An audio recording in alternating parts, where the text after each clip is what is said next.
ನೀನು ನನಗೆ ಯಾರು ಚೆನ್ನಾಗಿರ್ಲಿಲ್ಲ ಜಾಸ್ತಿ ಇವನ್ ಬೇಕಂತ ಕೇಳ್ತಾ ನಮ್ಮ ಅಜ್ಜಿ ಎಮೋಷನ್ ಆಗ್ಬಿಟ್ಟು ಕೂದಲು ನುಂಗ್ಸಿದ್ರೆ ಬರುತ್ತಾ? ಹೌದು. ನಾನು ಹುಟ್ಟಿದ ಮೇಲೆ ನಮ್ಮ ಅಪ್ಪನ ಸ್ಟಾರ್ ಚೇಂಜ್ ಆಗಿ ಇವ್ನು ಬಂದೇ ಇಲ್ವಲ್ಲ ಇವನು ಬಂದೇ ಯಾಕೆ ಚಿಕ್ಕವಳು ಯುಕ್ತಂಗಿನ ಅಂತ ಕಮೆಂಟ್ ಮಾಡ್ತಾ ಇರ್ತಾರೆ. ಕಡೆ ದೇವರ ಹತ್ರ ಕೇಳ್ಕೊಂಡಿರುತ್ತಂತ ನಂಗೆ ಇಂಥದ್ದೇ ಅಪ್ಪ ಅಮ್ಮ ಬೇಕು, ನಾನು ಇಂಥದ್ದೇ ಅಪ್ಪ ಅಮ್ಮನ ಹೊಟ್ಟೆಲಿ ಹೋಗ್ಬೇಕು ಅಂತ. ಆದ್ರೂ ಆಗ್ಲಿ ಎಷ್ಟು ನೋವಾದ್ರೂ ತಡ್ಕೊಳ್ಳೋಣ, ಬೇಗ ಆಗ್ಬಿಟ್ರೆ ಸಾಕು ಅನ್ನೋದು. ಅದನ್ನ 2 ಸತಿ ಹಿಂಗ್ ಪ್ರೆಸ್ ಮಾಡ್ರಿ. ಏನ್ ಇವಾಗ ಆಗ್ಲೋ ಈಗಲೂ ಡೆಲಿವರಿ ಆಗಂಗಿದೆ. ಇವಾಗ ಕೈತೆಲ್ಲ ಸೊಂಟ ನೋವು ಗೊತ್ತೈತೆ, ಇಲ್ಲಿ ಮುಡ್ತೀನಿ ಸೊಂಟ ನೋವು ನಾ ಕೈ. ನಮ್ಗೆ ಏನ್ ಬಿಟ್ಟಿಗೆ ನಾವು ಹೋಗಿರ್ತೀವ ಅಲ್ಲಿ ರೆಸ್ಪೆಕ್ಟ್ ಇರಲ್ವಾ ನಮ್ಗೆ? ಇದು ಮದರ್ಸ್ ಡೇ ಸ್ಪೆಷಲ್ ಬ್ಲಾಗು. ಎಲ್ಲರ ಎಕ್ಸ್ಪೀರಿಯನ್ಸ್, ನಮ್ಮನೇಲಿರೋ ಎಲ್ಲರ ಎಕ್ಸ್ಪೀರಿಯನ್ಸ್ನ ಶೇರ್ ಮಾಡ್ಕೊತಾ ಇದೀವಿ ಈ ವಿಡಿಯೋ ಮೂಲಕ. ಒಂದು ಬೆಚ್ಚನೆಗೂಡಿರಲು ಬೆಚ್ಚಕ್ಕೆಷ್ಟು ಹೊನ್ನಿರಲು ಇಚ್ಛೆ. ಇವತ್ತು ಮದರ್ಸ್ ಡೇ ಅಲ್ವಾ? ನಿನಗೆ ನಿಮ್ಮ ಮಕ್ಕಳು ಆದಾಗ ನಿನಗೇನಾದ್ರು ನೆನಪಾಯ್ತಾ? ಹೌದು. 3 ಜನನೂ ನಾರ್ಮಲ್ ಡೆಲಿವರಿನಾ ನಿನಗೆ? ನಾರ್ಮಲೇ ಅವಾಗೆಲ್ಲ ಆಯ್ತಾ ಇದ್ದಿದ್ದು. ಏನು ನೆನಪೈತೆ? ಏನಾದರೂ ಒಂದು ಇನ್ಸಿಡೆಂಟ್?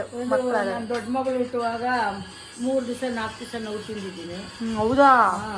ಮಂಗಳವಾರ ಸಾಯಂಕಾಲ 6 ಗಂಟೆಲಿ ನನ್ನ ಮಗಳು ಹುಟ್ಟಿರೋದು. ಮಂಗಳವಾರ ಸಾಯಂಕಾಲ ಗೌರಿ ಹಬ್ಬದ ದಿವಸ. ಮಂಗಳಗೌರಿ, ಅದಕ್ಕೆ ಮಂಗಳಗೌರಿ ಅಂತ ಒಳ್ಳೆ ಅನ್ಸುತ್ತಿರೋದು. ನಾವು ಸುಮ್ಮನೆ ಗೌರಿ ಅಂತ ಕರಿತೀವಿ. ಅದು ನಿಂಗೆ ನೆನಪಾಗುತ್ತೆ? 4 ದಿನ ನೋವು ತಿಂದಿದ್ದು. 4 ದಿನ ನಾವು ನೆನ್ಸ್ಕೊಂಡ್ರೆ ಜೇಲ್ಮೆತ್ತೂ ಬೇಡ, ಮಕ್ಕಳೇ ಬೇಡ. ಆದ್ರೂ 3 ಮಕ್ಕಳು. ಅದು ಊರಲ್ಲಿ ಏನು ಗೊತ್ತಾ, ಹಾಸ್ಪಿಟ್ಲು ಇಲ್ಲ, ಎಂಥದ್ದು ಇಲ್ಲ. ಹೌದು. ಅಷ್ಟು ನೋವು ತಿಂದು ಅಲ್ಲಿಗೂ ಇಲ್ಲಿಗೂ ಓಡಾಡಿಸ್ತಾರೆ. ಆಮೇಲೆ ಎಂಥದ್ದು ಕೂದಲು ನುಂಗಿಸ್ತಾರೆ ಒಕ್ಲ ಬೀಳಕ್ಕೆ. ಹೌದಾ? ನಮ್ಮ ತಲೆ ಕೂದಲು ತೆಗ್ದು ಬಾಯಿಗೆ ಹಾಕ್ತಾರೆ, ಒಕ್ಲ ಪಟಕ್ಕೊಂಡು ಬರಂಗೆ ಮಗು ಬಂದ ತಕ್ಷಣ. ಇಲ್ಲ ಹಾಸ್ಪಿಟ್ಲಲ್ಲಿ ಕೂದಲು ನುಂಗಿಸಿದ್ರೆ ಬರುತ್ತಾ? ಹೌದು. ವಾಕರ್ಕೆ ಬಂದಂಗೆ ಅಂತೀವಲ್ಲಪ್ಪ, ಕೂದಲೆಲ್ಲ ಮುದುರ್ಬಿಟ್ಟು ಬಾಯಿಗೆ ತುರ್ದು. ಅಯ್ಯಯ್ಯಪ್ಪ, ನನಗೆ ಇವಾಗ ಹಾಕ್ಲಿಕ್ಕೆ ಅವಾಗೆಲ್ಲ ಹಂಗೆ. ಹೌದಾ? ಇವಳು ಹುಟ್ಟಿದಾಗ ಅವಳಿ ಜವಳಿ ಮಕ್ಳು ಹುಡ್ತವಲ್ಲ, 5 ನಿಮಿಷಕ್ಕೊಂದು. ಇವಳು ಹುಟ್ಟ ಅರ್ಧ ಗಂಟೆಗೆ ಇನ್ನೊಬ್ಳು ಅವಳಿ ಜೋಳಿ ಇತ್ತಲ್ಲ. ಜೋಡಿ ಆದಾಗ ನಮ್ಮ ಅಜ್ಜಿಗೆ ಅವಳಿ ಜೋಳಿ, ನಮ್ಮಮ್ಮ ಆದ್ಮೇಲೆ ಅವಳಿ ಜೋಳಿ ಮಕ್ಳು ಹುಟ್ಟಿದ್ದು.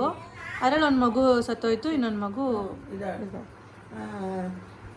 ಗೌರಿ ಲಕ್ಷ್ಮೀ ಸರಸ್ವತಿ ಅಂತ ಇಡೋಣ ಅನ್ಕೊಂಡಿದ್ದು, ಗಂಗೆ ಗೌರಿ ಅಂತ ಇಡೋಣ ಅನ್ಕೊಂಡಿದ್ದು. ಗೌರಿ ಹಬ್ಬದಲ್ಲಿ ಹುಟ್ಟಿದ್ದಕ್ಕೆ ಗೌರಿ ಅಂತ ಹೆಸರಿಟ್ಟಿದ್ದೀವಲ್ಲ ಅಂದ್ಬಿಟ್ಟು ಲಕ್ಷ್ಮೀ ಸರಸ್ವತಿ ಅಂತ ಇಟ್ಟಿದ್ದು. ಚೆನ್ನಾಗೈತೆ. ಆಮೇಲೆ ನಿಮ್ಮ ಲಾಸ್ಟ್ ಮಗಳು ಹುಟ್ಟಿದ್ದು. ಲಾಸ್ಟ್ ಮಗಳು ನನಗೆ ಅಪ್ಪ ಅಮ್ಮ ಯಾರೂ ದಿಕ್ಕಿಲ್ಲ ಅವಾಗ. ಲಾಸ್ಟ್ ಮಗಳದ್ದು ಏನೇನು? ಲಾಸ್ಟ್ ಮಗಳು ಹುಟ್ಟುವಾಗ ನನಗೆ ಯಾರು ನಮ್ಮ ಅಪ್ಪ ಅಮ್ಮ ಇಲ್ಲ. ನನಗೆ ಹೊಟ್ಟೆ ನೋವು ಬಂದಾಗ ಪುಟ್ಟಮ್ಮ ಅಂತ ಒಬ್ಬರು ಇದ್ರು. ಅವರು ನಾನು ಹುಳ್ಳಿಕಾಳು ದಂಟಿನ ಸೊಪ್ಪು ಹಾಕಿ ಬಸ್ಸಾರಲ್ಲಿ ಉಣ್ಬೇಕು ಅಂತ ಆಸೆ ಇತ್ತು. ನನಗೆ ಗಂಡು ಮಗು ಹುಟ್ಟುತ್ತೆ ಅಂತ.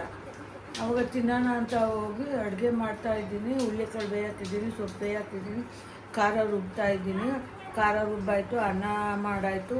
ಆಮೇಲೆ ಕೊನೆಗೆ ಮುದ್ದೆ ತೊಳ್ಸೋಣ ಅಂತ ಹೋದರೆ 8 ಗಂಟೆ ಏನೋ, ನಿಮ್ಮ ತಾತ ಬಂದಿರಲಿಲ್ಲ ಅವಾಗ. 8 ಗಂಟೆ ಏನೋ ನನಗೆ ಮುದ್ದೆ ಬೇಯ್ತೈತೆ, ಸೀತೈತೆ ಒಲೆಯಲ್ಲಿ ಅವಾಗ ಮಾಡೋದು. ಸೀತೈತೆ, ಎಷ್ಟು ತಿರ್ಗಾಕೈತೆಲ್ಲ, ಸೊಂಟ ನೋವು ಬರ್ತೈತೆ. ಇಲ್ಲಿ ಮುಡ್ತೀನಿ ಸೊಂಟ ನೋವು, ನನ್ನ ಕೈ ತಡೆಯೋಕ್ಕಾಗಿಲ್ಲ.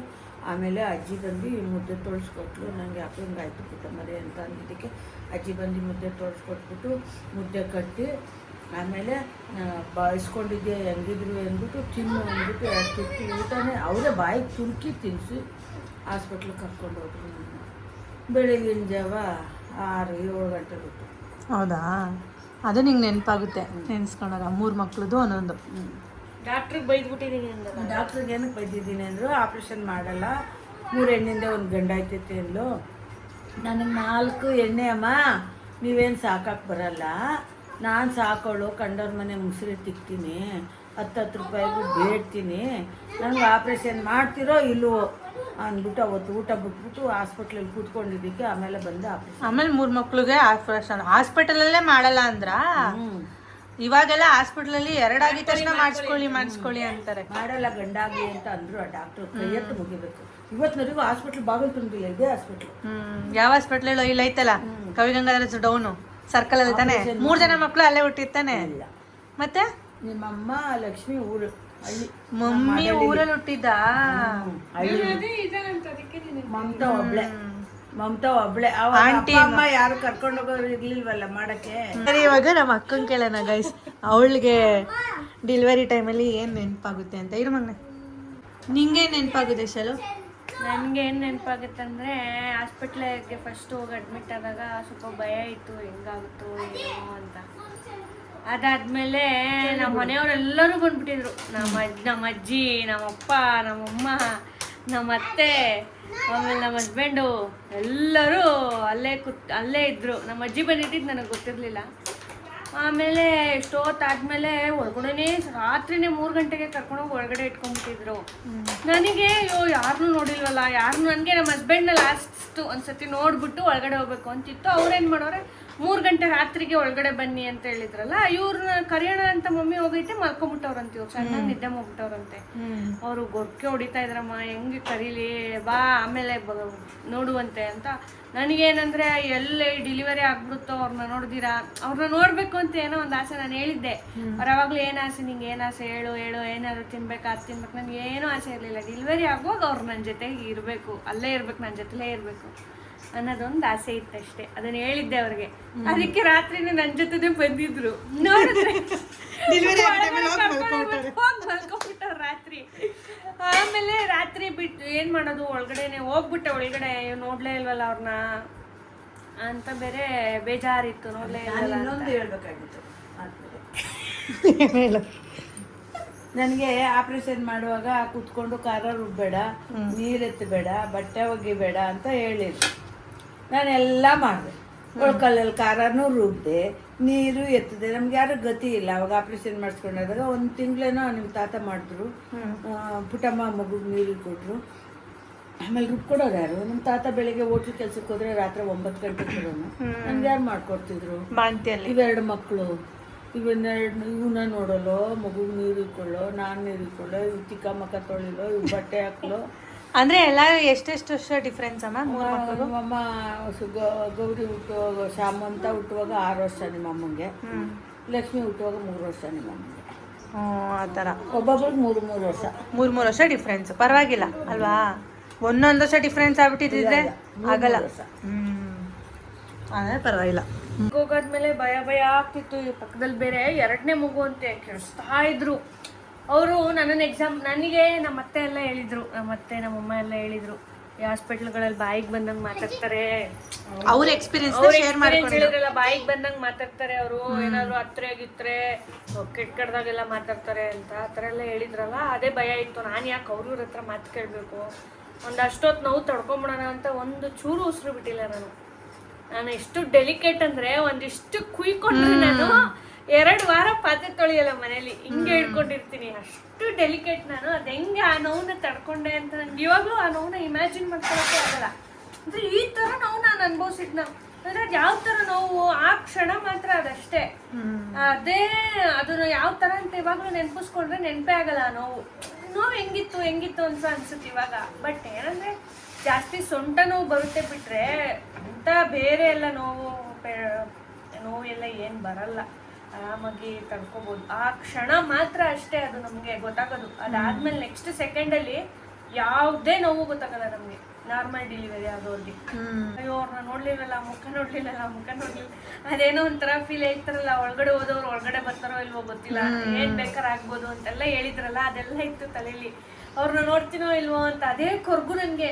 ಅದಾದ್ಮೇಲೆ ಏನಾಯ್ತು, ಬೇಕಿದ್ರೆ ವಾಕಿಂಗ್ ಮಾಡಿ ಅಂತ ಹೇಳಿದ್ರು. ನನಗೆ ಖುಷಿಲಿ ಎದ್ದು ಓಡ್ ಬಂದ್ಬಿಟ್ಟೆ. ವಾಕಿಂಗ್ ಮಾಡೋದು ಅಂತ ಹೇಳಿದ್ರು ಅಂತ ಅಂದ್ಬಿಟ್ಟು ಅಲ್ಲೇ ವಾಕಿಂಗ್ ಮಾಡ್ತಾ ಇರಿ ಅಂತ ಹೇಳಿದ್ರು. ಆಮೇಲೆ ಎದ್ದು ಈಚೆ ಕಡೆ ಬಂದಿದ ತಕ್ಷಣ ನಾನೇನು ಮಾಡಿದೆ, ಈಚೆ ಕಡೆ ಓಡ್ದೆ. ಫಸ್ಟು ಹೋಗಿ ನೋಡ್ತೀನಿ, ನಮ್ಮ ಅಜ್ಜಿ, ನಮ್ಮ ಅತ್ತೆ, ನಮ್ಮಪ್ಪ, ನಮ್ಮಮ್ಮ ಎಲ್ಲ ಲೈನು ಕೂತ್ಕೊಂಡಿದ್ರು. ಹಿಂಗೆ ನೋಡಿದ್ರೆ ಅಲ್ಲೂ ಇವರೇ ಇಲ್ಲ. ಅವ್ರನ್ನ ನೋಡ್ಬೇಕು ಅಂದ್ರೆ ಓಡ್ ಬಂದಿದ್ದೀನಿ. ಮಮ್ಮಿ ಆದ್ರೂ ಅವಾಗವಾಗ ಒಳಗಡೆ ಬರ್ತಾ ಇತ್ತು. ಒಳಗಡೆ ಬಂದು ನಾನು ನೋಡ್ತಾ ಇತ್ತು. ಲೇಡೀಸ್ನ ಬಿಡ್ತಾರಲ್ವಾ, ಗಂಡು ಮಕ್ಳನ್ನ ಬಿಡಲ್ಲ. ಆಮೇಲೆ ಸರಿ ಇನ್ನೇನು ಮಾಡೋದು ಅಂದ್ಬಿಟ್ಟು ಅವರೆಲ್ಲಮ್ಮ ಅಂತ ಅಂದೆ. ಅಲ್ಲೆಲ್ಲೋ ಲಿಫ್ಟ್ ಹತ್ರ ಕೂತಿದ್ರು. ಆಮೇಲೆ ಕರೆದೆ, ಓಡ್ ಬಂದು ಆಮೇಲೆ ಮಾತಾಡ್ಸ್ಬಿಟ್ಟು ಅವ್ರು ಮಾತಾಡ್ಸಕ್ಕೆ ರೆಡಿ ಇಲ್ಲ. ಇವಳಿಗೆ ಹೆಂಗೋ ನೋವೇನೋ ಅಳಗ್ ಬಂದ್ಬಿಟ್ಟವಳೇನೋ ನೋವು ಅಳ್ತಾವಳೇನೋ. ನನಗೆ ಅವ್ರನ್ನ ನೋಡಿದ ಖುಷಿಗೆ ಅಳು ಬತ್ತೈತೆ, ನನ್ನ ನೋಡಿದ ಖುಷಿಗೆ ಅಳು ಬತ್ತೈತೆ. ಇವರೆಲ್ಲ ಏನು ಅನ್ಕೊಂಬಿಟ್ಟವ್ರು ನಾನು ನೋವು ಅಳ್ತಾ ಇದ್ದೀನಿ ಅಂತ ಅನ್ಕೊಂಬಿಟ್ಟು.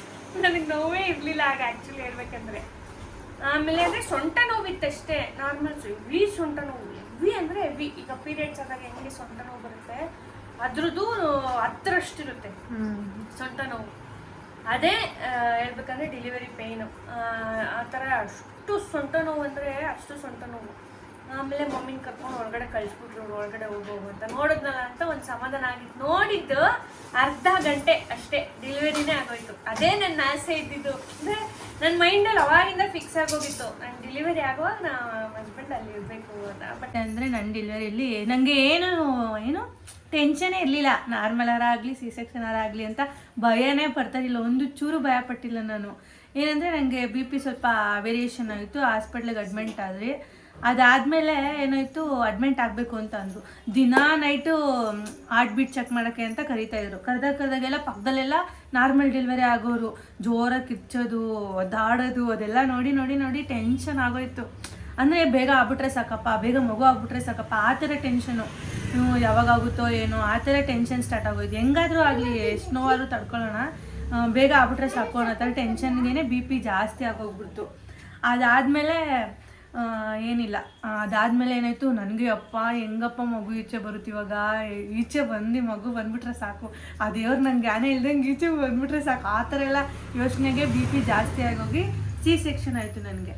C ಸೆಕ್ಷನ್ ಆದಾಗ ಏನು ನೆನಪು ಅಂದರೆ, ಆ ಕ್ಷಣ ಒಂದು ದಿನ ಪೂರ್ತಿ ನೋವೇ ಇರಲ್ಲ. ಆ ದಿನ ಹೆಂಗೆ ಹೋಯ್ತು ಅಂತಲೂ ಗೊತ್ತಿಲ್ಲ. ಆ ಪೇಯ್ನೆಲ್ಲ ಇರುತ್ತೆ. ಆ ಇಂಜೆಕ್ಷನ್ ಕೊಟ್ಟಿರ್ತಾರೆ, ಒಂದು ದಿನ ಏನು ಪೇಯ್ನ್ ಗೊತ್ತಾಗಲ್ಲ. ಅನಸ್ತೇಷ್ಯ ಕೊಟ್ಟಿರ್ತಾರಲ್ಲ, ಒಂದು ದಿನ ಏನು ಪೇಯ್ನು ಗೊತ್ತಾಗಲ್ಲ. ಮಾರನೇ ದಿನದಿಂದ ಎದ್ದು ಹಾಲು ಕುಡ್ಸೋಕ್ಕೂ ಆಗಲ್ಲ. ಹಿಂಗೆ ಎದ್ದೊಳಕ್ಕೆ ಹಿಂಗೆ ಬೆಡ್ಡೆ ಹಿಂಗೆ ಮಾಡ್ತಾರಲ್ಲ, ಬೆಡ್ಡೆ ಹಿಂಗೆ ಮಾಡಿ ಹಿಂಗೆ ಕುಂಚೋದಲ್ವಾ, ಹಿಂಗೆ ಮಲ್ಕೊಂಬಿಟ್ಟಿದ್ದೀನಿ, ಹಾಲು ಕುಡ್ಸೋಕೆ ಆಗ್ತಾಯಿಲ್ಲ. ಅಂದರೆ ಫಸ್ಟು ಮಗು ಅಲ್ವಾ, ಹಾಲು ಬರಲ್ಲ. ಮಗುನ ಇಟ್ಕೊಬಿಟ್ಟು ಹಾಲನ್ನ ಬರ್ಸೋಕ್ಕೆ ಟ್ರೈ ಮಾಡ್ತವ್ರೆ, ಎದೆ ಎಲ್ಲ ನೋವು. ಅದಾದಮೇಲೆ ಇನ್ನೊಂದು ಎಕ್ಸ್ಪೀರಿಯೆನ್ಸ್ ಏನು ಶೇರ್ ಮಾಡ್ಕೋಬೇಕು ಅಂದರೆ, ಅವಾಗ ತಾನೇ ಮೈಸೂರು ಅನಸ್ತೇಷಿಯ ಎಲ್ಲ ಹೋಗೈತೆ. ಡಾಕ್ಟರ್ ಬಂದು ನಮಗೆ ಅಬ್ಸರ್ವೇಷನಲ್ಲಿ ಇಟ್ಟಿರ್ತಾರೆ, ICU ಅಲ್ಲಿ ಇಟ್ಟಿರ್ತಾರೆ.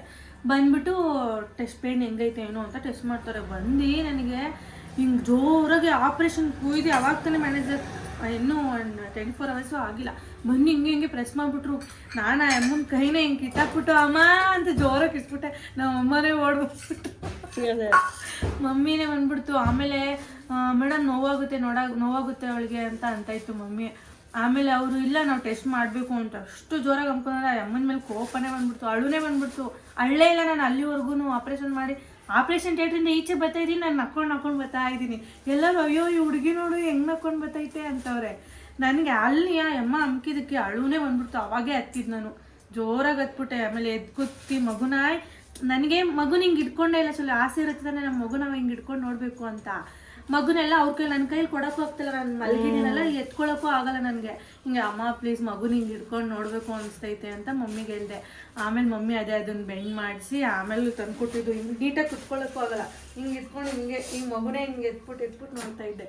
ಯಪ್ಪ, ಆದರೂ ನಾರ್ಮಲ್ ಡೆಲಿವರಿನಾರ ಆಗಲಿ C ಸೆಕ್ಷನಾರ ಆಗಲಿ, ನಾರ್ಮಲ್ ಡೆಲಿವರಿ ಆದರೆ ಮುಂಚೆ ಪೇಯ್ನ್ ನೋಡ್ತಾರೆ. C ಸೆಕ್ಷನ್ ಅಂದ್ರೆ ಅದಾದ್ಮೇಲೆ ಅಂದ್ರೆ ಬೇರೆ ಮಲು C ಸೆಕ್ಷನ್ ಬೇರೆ, C ಸೆಕ್ಷನ್ ನಾರ್ಮಲ್ ಡೆಲಿವರಿನೇ ಬೇರೆ. ನಾರ್ಮಲ್ ಡೆಲಿವರಿಯಲ್ಲಿ ನಿನ್ಗೆ ಎಲ್ಲ ನಾರ್ಮಲ್ ಆಗ್ಬಿಡುತ್ತೆ. ಒಂದು 2 hours 3 hours ಇಲ್ಲ 24 hours ಒಂದಿನ ಅನ್ಕೋ, ಎಲ್ಲ ನಾರ್ಮಲ್ ಆಗ್ಬಿಡುತ್ತೆ. ಅದೇ ಆತರ ಇವಾಗ ಅದೇ ಅದನ್ನು ಒಂದು ನೋವೇ, ಸ್ವಲ್ಪ ನೋವು ಬೇರೆ, ಅದನ್ನು ನೋವೇ ಇದನ್ನು ನೋವೇ. ಆದ್ರೆ C ಸೆಕ್ಷನ್ ನಾವು ಅನುಭವಿಸಿರೋದಕ್ಕೆ ನಮ್ಗೆ ಅದೇ ಜಾಸ್ತಿ. ಅದು ಜಾಸ್ತಿ 11 days ಇರುತ್ತಲ್ಲ ನೋವು, ಎದ್ದು ಓಡಾಡಕ್ಕಾಗಲ್ಲ. ಅದೆಷ್ಟೋ ಲೇಯರ್ಗಳು ಕಟ್ ಮಾಡ್ಬೇಕು. ನನ್ಗೆ ಅದೆಲ್ಲ ಕೇಳೇ ಭಯ ಆಗೋಗಿತ್ತು. ಮಗು ನಾರ್ಮಲ್ ಡೆಲಿವರಿನೇ ಆಗ್ಬೇಕು. ಹಿಂಗ್ ಕುತ್ಕೊಳಕ್ ಆಗದೇ ಇಲ್ಲ, ಇಲ್ಲಿಗೆ ತಾನೇ ಹಿಂಗ್ ಗ್ರಿಪ್ ಬರೋದು, ಕುತ್ಕೊಳಕ್ ಆಗದೇ ಇಲ್ಲ. ಹಿಂಗೆ ಇರ್ಬೇಕು, ಹಿಂಗ್ ಬೆಂಡ್ ಹಿಂಗ್ ಕರೆಕ್ಟಾಗಿ ಹಿಂಗ್ ಸ್ಟ್ರೈಟಾಗಿ ಕುತ್ಕೊಳಕ್ ಆಗಲ್ಲ, ಹಿಂಗೆ ಇರ್ಬೇಕು, ಹಿಂಗೆ ಹಾಲು ಕುಡಿಸ್ಬೇಕು, ಕಾಲು ಮಡ್ಸ್ಕೊಳಕ್ಕೂ ಆಗಲ್ಲ. ಹೆಂಗಂದ್ರೆ ಹಿಂಗ್ ತಿರ್ಕೊಳಕ್ಕಾಗಲ್ಲ, ಹಂಗ್ ತಿರ್ಕೊಳಕ್ಕಾಗಲ್ಲ. ಎಷ್ಟೋ ಪ್ರೆಗ್ನೆಂಟ್ ಆಗಿದಾಗ ನನಗೆ ದಬಾಕೊಂಡು ಮಲ್ಕೊಂಡೇ ರೂಢಿ. ದಬಾಕೊಂಡು ಮಲ್ಕೊಳಕ್ ಆಯ್ತಾ ಇಲ್ಲ. ಆಪ್ರೇಷನ್ ಆದ್ಮೇಲೂ ಮಗು ಹುಟ್ಟಿದ್ಮೇಲೂ ದಬಾಕೊಂಡು ಮಲ್ಕೊಳಕ್ ಆಯ್ತಾ ಇಲ್ಲ. ಅದೆಲ್ಲ ಕ್ಲಿಯರ್ ಆಗೋವರೆಗೂ ದಬಾಕೊಂಡು ಮಲ್ಗಿರಿಲ್ಲ. ಇದೊಂದು ನೆನಪಾಗುತ್ತೆ ಎಲ್ಲ ತಾಯಂದಿರಿಗೂ. ಇದೊಂದು C ಸೆಕ್ಷನ್ ಆದವ್ರಿಗೆ, C ಸೆಕ್ಷನ್ ನಾರ್ಮಲ್ ಡೆಲಿವರಿ ಆದವ್ರು ಕಮೆಂಟ್ ಮಾಡಿ. ಈಗ ನೀವು ನೋವನ್ನ ಇಮ್ಯಾಜಿನ್ ಮಾಡ್ಕೊಂಡ್ರೆ ಅದ್ ನೆನ್ಪಾಗುತ್ತಾ ನಾನು ಈ ತರ ನೋವು ಅನ್ಭವಿಸಿದ್ದೆ ಅಂತ ಫಸ್ಟ್ನೇ ಮಗು ಹುಟ್ಟುವಾಗ ನಾರ್ಮಲ್ ಡೆಲಿವರಿ ಆದ್ರೆ ಒಂದ್ ದಿವಸ ನೋವು ಇರುತ್ತೆ. ಎರಡನೇ ಮಗು ಹುಟ್ಟುವಾಗ 2 ದಿವಸ ನೋವು ಇರುತ್ತೆ. ಹೌದಾ? ಮೂರನೇ ಮಗು ಹುಟ್ಟುವಾಗ 3 ದಿವಸ ನೋವು ಇರುತ್ತೆ, ಆಮೇಲೆ ನೋವು ಇರಲ್ಲ. ಹೌದಾ? ಶಾಲೆಗೆ ಮಗು ಆದಾಗ ನೋಡ್ಬೇಕು ಭಯ. ಎರಡು ದಿನ ನೋವು. ಅಮ್ಮ ಗೈಸ್, ಈ ಥರ ನಮ್ಮ ಎಕ್ಸ್ಪೀರಿಯನ್ಸ್ ಇತ್ತು. ನಮ್ಮ ಅಮ್ಮ ಬಂದಮೇಲೆ ನಮ್ಮ ಅಮ್ಮನ ಎಕ್ಸ್ಪೀರಿಯನ್ಸ್ ಹೇಗಿತ್ತು 3 ಜನದ್ರಲ್ಲೂ ಅಂತ ಅದನ್ನ ಕೇಳ್ತೀನಿ. ನಿಮ್ಮ ಎಕ್ಸ್ಪೀರಿಯನ್ಸ್ನು ನೀವು ಕಮೆಂಟಲ್ಲಿ ತಿಳಿಸಿ, ನಾನು ನೋಡ್ತೀನಿ, ರೆಸ್ಪಾನ್ಸ್ ಮಾಡ್ತೀನಿ ನಿಮ್ಮೆಲ್ಲರಿಗೂ. ಇನ್ನೊಂದು ವಿಡಿಯೋ ಮಾಡ್ಬೇಕು, ಏನಂದ್ರೆ ವರ್ಸ್ಟ್ ಎಕ್ಸ್ಪೀರಿಯನ್ಸ್ ಆಗಿರ್ತಲ್ಲ ಈ ನರ್ಸ್ಗಳದು, ಡಾಕ್ಟರ್ಸ್ಗಳದು, ಹೌದು, ಆತರ. ನಾರ್ಮಲ್ ಹಾಸ್ಪಿಟ್ಲ್ ನಾವು ಅಂದ್ರೆ ಅರ್ಧ semi private, semi government. Super, ಅದ್ರದ್ದು ಬಗ್ಗೆ ಏನು ಹೇಳಂಗಿಲ್ಲ. ಬಟ್ ಅಲ್ಲಿ ಕೆಲಸ ಮಾಡೋರು, ಡಾಕ್ಟರ್ಸ್ ಆಗಿರ್ಬೋದು, ನರ್ಸ್ ಆಗಿರ್ಬೋದು, ಅವ್ರ ಬಗ್ಗೆ ಎಲ್ಲ ನೆಕ್ಸ್ಟ್ ವಿಡಿಯೋ ವೆಯ್ಟ್ ಮಾಡ್ತಾ ಇರಿ. ನೆಕ್ಸ್ಟ್ ವಿಡಿಯೋದಲ್ಲಿ. ಹೌದಾ? ನಿನಗೆ ಆ ಥರ ಎಕ್ಸ್ಪೀರಿಯನ್ಸ್ ಆಗಿದೆಯಾ? ಆಗೈತಪ್ಪ. ನಾನು ಅದೇ ಹಾಸ್ಪಿಟಲಲ್ಲೇ ನಂದು ಡೆಲಿವರಿ ಆಗೋದು. ನನಗೆ ಆ ಥರ ಏನು ಎಕ್ಸ್ಪೀರಿಯನ್ಸ್ ಆಗಿಲ್ಲ, ಯಾಕಂದ್ರೆ ಸ್ವಲ್ಪ ಜನ ಗೊತ್ತಿರೋರೇ ಇದ್ರು. ಇನ್ನೊಂದೇನಂದ್ರೆ ಯಾವುದೇ ಹಾಸ್ಪಿಟ್ಲ್ ಹೋಗಿದ್ರು ಗೊತ್ತಿರೋರೇ ಇರ್ಬೇಕು, ಮುಗಿಬೇಕು, ಅಷ್ಟು ಚೆನ್ನಾಗಿ ನೋಡ್ಕೊಂಡ್ರಾ? ಮುಗಿಬೇಕು. ನಮ್ಗೆ ಇವಾಗ 60 ತುಂಬಿ ಜಾಸ್ತಿನೇ ಆಗೋಗುತ್ತೆ. 60 ಮೇಲೆ 65 70 ಅನ್ಕೋ, 70 ಅನ್ಕೋ. ನನಗೆ ಕೈ ಎತ್ತು ಮುಗಿಬೇಕು. ಇವತ್ತಿನವರೆಗೂ ಇಲ್ಲಿ ನೋವು ಇದು ಅಂತ ಹೇಳಿಲ್ಲ. ಹಸಿಮೆಣಸಿನಕಾಯಿ ತಿನ್ಬೇಡ, ಕುತ್ಕೊಂಡು ಖಾರ ರುಬ್ಬೇಡ, ನೀರು ಎತ್ತಬೇಡ ಅಂತ ಹೇಳಿದ್ರು. ನಾನೇ ಮಾಡ್ಕೊಂಡೆ. 9 ದಿವಸಕ್ಕೆ ಬಂದು ಹಾಸ್ಪಿಟ್ಲಿಂದ ಎಲ್ಲ ನಾನೇ ಮಾಡ್ಕೊಂಡೆ. ಏನು ಇವತ್ತಿನವರೆಗೂ ಆಗಿಲ್ಲ. ಆ ಡಾಕ್ಟರ್ ಕೈ ಎತ್ತು ಮುಗಿಬೇಕು. ಅವ್ರು ಇದ್ದಾಳೋ ಇಲ್ವೋ ಪಾಪ. ನಮ್ಮ ಅಜ್ಜಿ ಎಮೋಷನ್ ಆಗ್ಬಿಟ್ಟು. ಹಿಂಗೆ ಗೈಸ್, ಈ ತರ ಎಕ್ಸ್ಪೀರಿಯನ್ಸ್ ಇರುತ್ತೆ. ನಾನು ಅದೇ ಹಾಸ್ಪಿಟಲ್, ಅಂದ್ರೆ ಯಾವುದೇ ಹಾಸ್ಪಿಟಲ್ಗೆ ಹೋದ್ರು ಅಟ್ಲೀಸ್ಟ್ ಅಲ್ಲಿ ಇರೋರು ಯಾರಾದ್ರೂ ನಮಗೆ ಗೊತ್ತಿರ್ಬೇಕು, ಪರಿಚಯ ಇರಬೇಕು ಅಂತ ಹಾಸ್ಪಿಟ್ಲಿಗೆ ಹೋದ್ರೆ ನಮ್ಗೆ ಇನ್ನೂ ಸ್ವಲ್ಪ ಬೆಟರ್. ಯಾಕಂದ್ರೆ ಎಕ್ಸ್ಪೀರಿಯನ್ಸ್ ಅಂತ ಹೇಳ್ಬಿಡಿ. ಏನಂದ್ರೆ ನನ್ಗೆ ನಾರ್ಮಲ್ ಆಗಿ ಇಲ್ಲೆಲ್ಲೋ ಹಾಕಿರ್ತಾರಲ್ಲ, ಏನೋ ಒಂದು ಗ್ಲೂಕೋಸ್, ಇದು ಡ್ರಿಪ್ಸ್ ಗ್ಲೂಕೋಸ್. ಅದು ಹೌದಾ? ಅಂದ್ರೆ ನಮ್ಮ ನಾರ್ಮಲ್ ಡೆಲಿವರಿ ಡ್ರಿಪ್ಸ್ ಅಲ್ವಾ? ಸ್ಟ್ರಾಂಗ್ ಆಗಿರ್ಲಿ ಅಂದ್ಬಿಟ್ಟು ಗ್ಲೂಕೋಸ್ ವಾಟರ್ ಹಾಕಿರ್ತಾರೆ. ಅದು ಹಾಕಿದ್ರ, ಅದು ಇಲ್ಲ ಹಾಕಿದ್ರು. ಇನ್ನೇನೊಂದು ಅರ್ಧ ಗಂಟೆ ಡೆಲಿವರಿ ಆಗೋದು ನನಗೆ ಹೆವಿ ಪೇಯ್ನ್ ಬಂದ್ಬಿಟ್ಟಿತ್ತು. ಹೆವಿ ಪೇಯ್ನಲ್ಲಿ ಒದ್ಲಾಡ್ತಾ ಇದ್ದೀನಿ. ನಾನೇ ಫಸ್ಟ್ ಒದ್ಲಾಡ್ತಾ ಇದ್ದೀನಿ. ಅದು ರಾತ್ರಿಯಿಂದ ಹಾಕೋರು, ರಾತ್ರಿಯಿಂದ ಹೋಗ್ತೈತೆ ಕರೆಕ್ಟಾಗಿ. 2 ಬಾಟ್ಲ್ ಏನೋ ಹಾಕಿದ್ರು. ಇನ್ನೊಂದು ಬಾಟ್ಲು ಡೆಲಿವರಿ ಟೈಮಲ್ಲಿ ಹಾಕಿರ್ತಾರೆ. ಅಂದರೆ ನಾವೇನು ತಿಂದಿರಲ್ವಲ್ಲ, ಸ್ವಲ್ಪ ಸ್ಟ್ರಾಂಗ್ ಆಗಿರಲಿ ಅಂತ. ಆಮೇಲೆ ಅದು ಹಾಕಿದ್ರಲ್ಲ, ಇನ್ನೊಂದು ಅರ್ಧ ಗಂಟೆ ಡೆಲಿವರಿ ಆಗೋಗುತ್ತೆ ಅನ್ನೋ ಟೈಮಲ್ಲಿ ಅಮ್ಮ ನರ್ಸು, ಅಂದರೆ ಸೆಕೆಂಡ್ ಶಿಫ್ಟ್ ಚೇಂಜ್ ಆಗಿದ್ದವಳು. ರಾತ್ರಿ ಎಲ್ಲ ನೋಡೋರು ಕರೆಕ್ಟಾಗಿ ನೋಡಿದ್ದಾರೆ, ಹೋಗ್ತಾ ಇದೆ, ಎಲ್ಲ ಆಗಿದೆ. ಬೆಳಿಗ್ಗೆ ಎಲ್ಲ ಆಗಿ ಮಧ್ಯಾಹ್ನ 1-2 ಗಂಟೆಗೋ ಏನೋ ಅವಳು ಬಂದಿದ್ದು. ಸೆಕೆಂಡ್ ಶಿಫ್ಟ್ ಏನೋ ಇರುತ್ತಲ್ಲ, ನರ್ಸು ಬಂದ್ಬಿಟ್ಟು ಇದು ಹೋಗ್ತಾನೇ ಇಲ್ಲ ಅಂತ ಅಲ್ಲೆಲ್ಲ ಹೊಡೆದ್ಲು, ಕೈಗೆಲ್ಲ ಹೊಡೆದ್ಲು. ನನ್ನ ನೋವಲ್ಲಿ ನಾನು ಸಾಯ್ತಾ ಇದ್ದೀನಿ, ನನಗೆ ಅಷ್ಟು ನೋವು. ಬಂದು ಇದನ್ನು ತೆಗೆದ್ಬಿಟ್ಟು ಇಲ್ಲಿ ಚುಸ್ತೀನಿರು, ಇಲ್ಲಿ ಹೋಗ್ತಾ ಇಲ್ಲ ನಿನಗೆ, ಇಲ್ಲ ಹಾಕ್ತೀನಿ ಅಂದರೆ ಒಂದು ರೆಸ್ಪೆಕ್ಟ್ ಇಲ್ವಾ ನಮಗೆ? ಬಿಟ್ಟಿಗೆ ನಾವು ಹೋಗಿರ್ತೀವ, ಅಲ್ಲಿ ರೆಸ್ಪೆಕ್ಟ್ ಇರಲ್ವ ನಮ್ಗೆ? ಏನಾದ್ರು ಅವಳು ಯಾರು ನನ್ನನ್ನು ಹೋಗು ಬಾ ಆ ಥರ ಎಲ್ಲ ಮಾತಾಡೋಕ್ಕೆ? ಯಾರೇ ಆಗಿರಲಿ, ಡಾಕ್ಟ್ರೇ ಆಗಿರಲಿ, ಯಾರೇ ಆಗಿರಲಿ. ಈಗ ನಾವು ದುಡ್ಡು ಕೊಡ್ತೀವಿ, ಅವ್ರು ನಮ್ಮ ಸೇವೆ ಮಾಡ್ತಾರೆ ಬಿಟ್ರೆ ಅವ್ರ ಕರ್ತವ್ಯ ಅದು. ನಾವು ಅಷ್ಟೇ, ನಾವು ಎಷ್ಟು ಅವ್ರಿಗೆ ರೆಸ್ಪೆಕ್ಟ್ ಕೊಡ್ತೀವಿ, ನಮಗೂ ಅವ್ರು ಅಷ್ಟೇ ರೆಸ್ಪೆಕ್ಟ್ ಕೊಡ್ಬೇಕು. ನಾನು ಅದನ್ನೇ ಎಕ್ಸ್ಪೆಕ್ಟ್ ಮಾಡೋದು ಎಲ್ಲರ ಹತ್ರನೂ ಅಷ್ಟೇ. ಅದು ಇಲ್ಲಿ ಹೋಗ್ತಾ ಇಲ್ಲ, ನಿನಗೆ ತೆಗೆದ್ಬಿಟ್ಟು ಬೇರೆ ಕಡೆ ಹಾಕ್ತೀನಿ ಅಂದ್ಲು. ಆಮೇಲೆ ನಾನಿಲ್ಲ, ನಾನು ಹಾಕ್ಸ್ಕೊಳ್ಳಲ್ಲ, ನನಗೆ ನೋವಲ್ಲಿ ನನಗೆ ಈ ನೋವೇ ತಡ್ಕೊಳಕ್ಕಾಗ್ತಾ ಇಲ್ಲ. ಅಂಥದ್ರಲ್ಲಿ ಇನ್ನೇನು ಅರ್ಧ ಗಂಟೆಲಿ ಡೆಲಿವರಿನೇ ಆಗ್ಬಿಡುತ್ತೆ. ಅಷ್ಟು ಪೇಯ್ನ್, ಹೆವಿ ಪೇಯ್ನ್ ಬಂದ್ಬಿಟ್ಟಿತ್ತು ಅವಾಗ. ನೀರೆಲ್ಲ ಬ್ರೇಕ್ ಆಗಿ, ವಾಟರ್ ಎಲ್ಲ ಬ್ರೇಕ್ ಆಗಿ ನನಗೆ ಇನ್ನೇನು ಡೆಲಿವರಿ ಆಗೋ ಟೈಮು.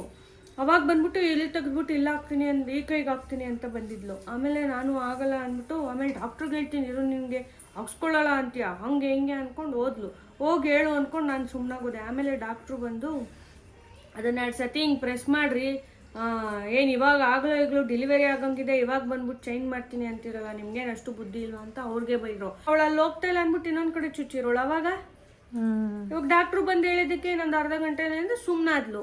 ಇಲ್ಲಾಂದ್ರೆ ಅಲ್ಲಿ ತೆಗ್ದು ಇನ್ನೊಂದು ಕಡೆ ಚುಚ್ಚಿರೋಳ, ಇನ್ನೊಂದು ಕಡೆ ನೋವಾಗಿರೋದು ನನಗೆ.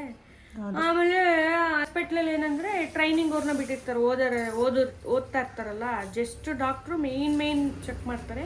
ಇನ್ನು ಮಿಕ್ಕಿದ್ದೆಲ್ಲ ಲಾಸ್ಟ್ ಇಯರೋ ಏನೋ ಇರ್ತಾರಲ್ಲ ಅವ್ರನ್ನ ಬಿಟ್ಟಿರ್ತಾರೆ. ಅವರು ಇರಮ್ಮ ಇನ್ನ ಟೈಮ್ ಇದೆ ನಿಮ್ಗೆ ಅಂತವ್ರೆ. ಅಂದ್ರೆ ಅವ್ರು ಇಲ್ಲೇ ಕುತ್ಕೊಳ್ಳೋದು, ನನ್ನ ಬೆಡ್ ಇಲ್ಲೇ ಇತ್ತು. ಅಂದ್ರೆ ಡಾಕ್ಟರ್ಸ್ಗಳು ಟೇಬಲ್ ಇರುತ್ತಲ್ಲ, ಅಲ್ಲೇ ಟೇಬಲ್ ನಂದೇ ಫಸ್ಟ್ ಬೆಡ್. ಅವ್ರಿಗೆ ನೀಟಾಗಿ ಎಲ್ಲ ನೀನ್ ಫಸ್ಟ್ ಬೆಡ್ ನಂದು ಸೆಕೆಂಡ್ ಮದ್ದಿದ್ದು 3 ತಾನೇ ಅಲ್ಲಿ ಇರುತ್ತೆ. First bed. ಡಾಕ್ಟರ್ ಪ್ಲೀಸ್ ಬನ್ನಿ, ಆಗ್ತಿಲ್ಲ, ಪ್ಲೀಸ್ ಬನ್ನಿ. ಇರಮ್ಮ ಇನ್ನ ನೋವು ಬರಬೇಕು, ನಿಮ್ಗೆ ಇನ್ನೂ ಟೈಮ್ ಇದೆ, ಇನ್ನೂ ಒಂದು ಇಂಜೆಕ್ಷನ್ ಕೊಡ್ಬೇಕು ನಿಮ್ಗೆ. 3 ಇಂಜೆಕ್ಷನ್ ಕೊಟ್ಮೇಲೆ ನನಗೆ ಪೇಯ್ನೇ ಬರಲಿಲ್ಲ. ಡೇಟ್ ಎಲ್ಲ ಕಂಪ್ಲೀಟ್ ಆಗೋಗಿತ್ತು. ಅವ್ರು ಕೊಟ್ಟಿರ್ತಾರಲ್ಲ, ಡೇಟ್ ಎಲ್ಲ ಕಂಪ್ಲೀಟ್ ಆಗೋಗಿ ಪೇಯ್ನೇ ಬರಲಿಲ್ಲ. ಅಲ್ಲೋಗಿ ಇಂಜೆಕ್ಷನ್ ತಗೊಂಡ್ಮೇಲೆ ಪೇಯ್ನ್ ಬರುತ್ತಲ್ಲ, ಆ ಥರ ಪೇಯ್ನ್ ನನಗೆ ಬಂದಿದ್ದು. ನೋಡ್ಬಿಟ್ಟು ಒಬ್ರು ಪಕ್ಕದಲ್ಲಿ ಟ್ರೈನಿಂಗ್ ಹೋಗ್ತಾರೆ, ಅವ್ರು ನೋಡ್ಬಿಟ್ಟು ಡಾಕ್ಟರ್ ಇಲ್ಲ ಮಗು ಬರೋ ಥರ ಆಗ್ತಾಯಿದೆ ಬನ್ನಿ ಅಂತ. ಡಾಕ್ಟರ್ ಹಿಂಗೆ ಬಂದಿದ್ದು ಅಷ್ಟೇ ಗೊತ್ತು ಮೇಲು.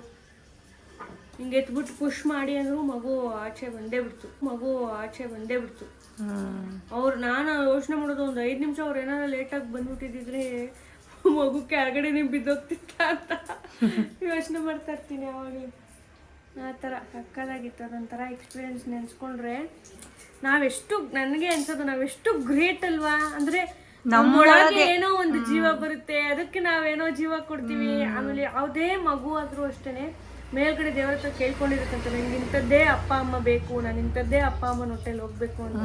ಅದಕ್ಕೆ ನಾವು ಇರೋಷ್ಟು ದಿನ ನಮ್ಮ ಮಕ್ಕಳಿಗೆ ಎಷ್ಟಾಗುತ್ತೋ ಅಷ್ಟು ಫೇವರ್ ಆಗಿರಬೇಕು, ಅವ್ರಿಗೋಸ್ಕರನೇ ಇರಬೇಕು ಅಂತ ನಾನು ನನ್ನ ಜೀವನನ ನನ್ನ ಮಗಳಿಗೋಸ್ಕರ ಅಥವಾ ಇನ್ನೊಂದು ಮಗು ಆದರೆ ಇಬ್ಬರಿಗೂ ಸೇರಿಸಿ ನನ್ನ ಜೀವನನ ನಾನು ಪಣ ಬೇಕಾದ್ರೆ ಇಟ್ಬಿಡ್ತೀನಿ. ನನ್ನ ಮಕ್ಕಳು ಚೆನ್ನಾಗಿರ್ಬೇಕು. ಆಮೇಲೆ ಎಲ್ಲರೂ ಕೇಳ್ತಾ ಇರ್ತಾರೆ ಶಲು, ನನಗೆ ಕೇಳ್ತಾ ಇರ್ತಾರೆ ನಂಗೆ ಕಮೆಂಟಲ್ಲಿ, ನೀವೇ ಅಲ್ವಾ ಚಿಕ್ಕವರು, ನಿಮಗೆ ಯಾಕೆ ಫಸ್ಟ್ ಮಗು ಆಗೈತೆ ಅಂತ. ಯಾವಾಗಲೂ ನಿಮಗೆ ಫಸ್ಟ್ ಮದುವೆ ಆಗಿದ್ದ? ನನಗೂ ಅವಳಿಗೂ ಮದುವೆ ಆಗಿರೋ 3 months ಡಿಫ್ರೆನ್ಸ್ ಇದೆ ಅಷ್ಟೇ. ಅಂದರೆ ನವೆಂಬರಲ್ಲಿ ನಾನಾಗಿದ್ದು, ಅವಳು ಮಾರ್ಚಲ್ಲಿ ಆಗಿದ್ದು. ಒಂದು 5 months ಏನೋ ಡಿಫ್ರೆನ್ಸ್ ಇದೆ. ಬಟ್ ಅವಳು ಫಸ್ಟ್ ಪ್ರೆಗ್ನೆಂಟ್ ಆದ್ಲು.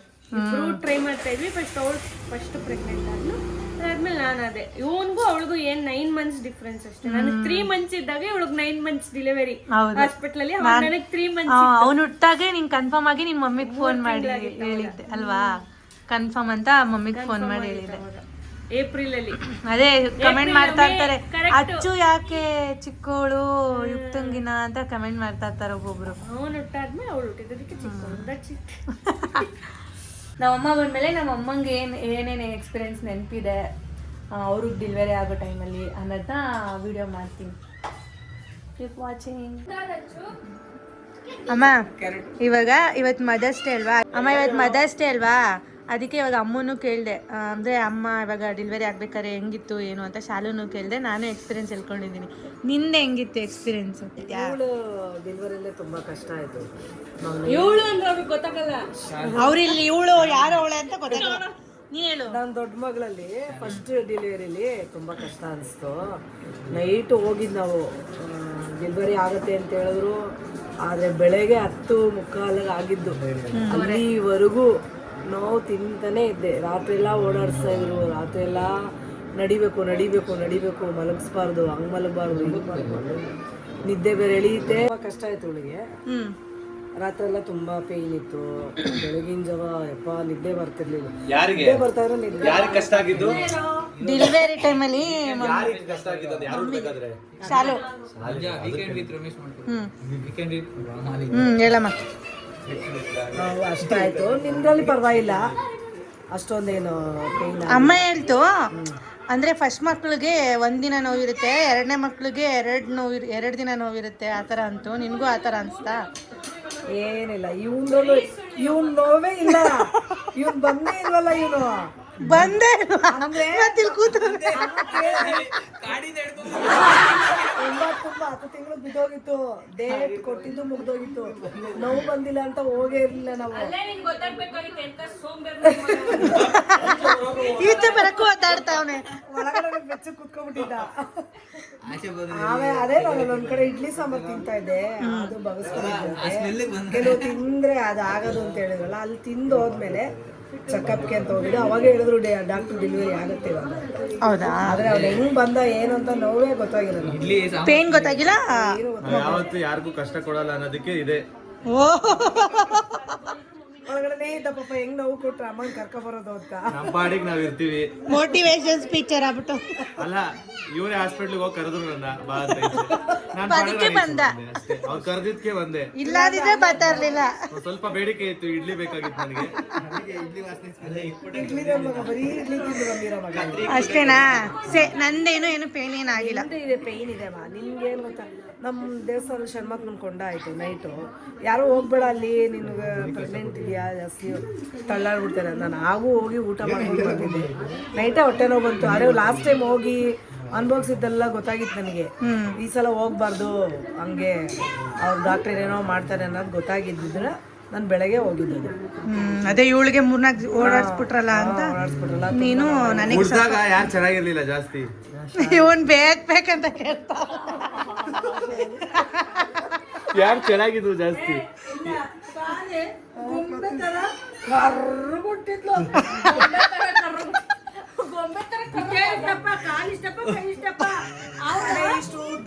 ಅದೇ ಅವಾಗ್ಲೇ ಅಂತೆ ಬಾಬಾ ಏಲಿಯನ್ ಅಂತ ಗೊತ್ತಾಗಿದ್ದು ಎಲ್ಲರಿಗೂ.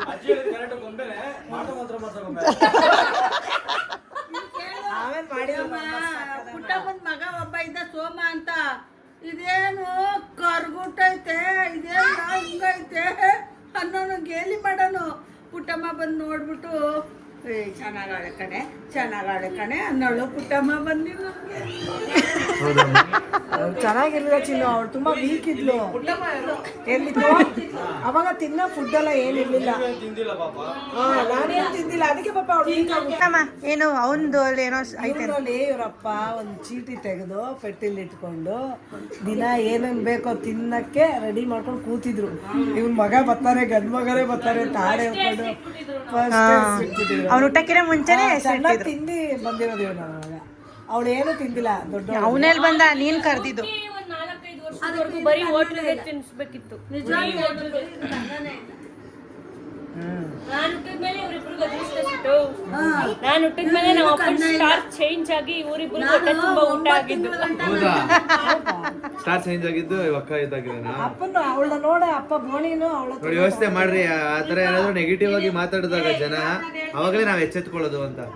ಈ ಅಕ್ಕನ ಬಗ್ಗೆ ನೆಗೆಟಿವ್ ಆಗಿ ಮಾತಾಡಿದಿರಲ್ವಾ, ಈ ಮಗು ಚೆನ್ನಾಗಿಲ್ಲ ಅಂತ, ಅವಾಗಲೇ ನೀವು ಹುಷಾರಾಗಿದ್ದು. ಅವಾಗ ಚೆನ್ನಾಗಿರೋ ಮಗು ಹುಡ್ತು. ಕಾಗೆ ಸೌಂಡ್ ಹಾಕ್ಬಿಡಕ್ಕೆ.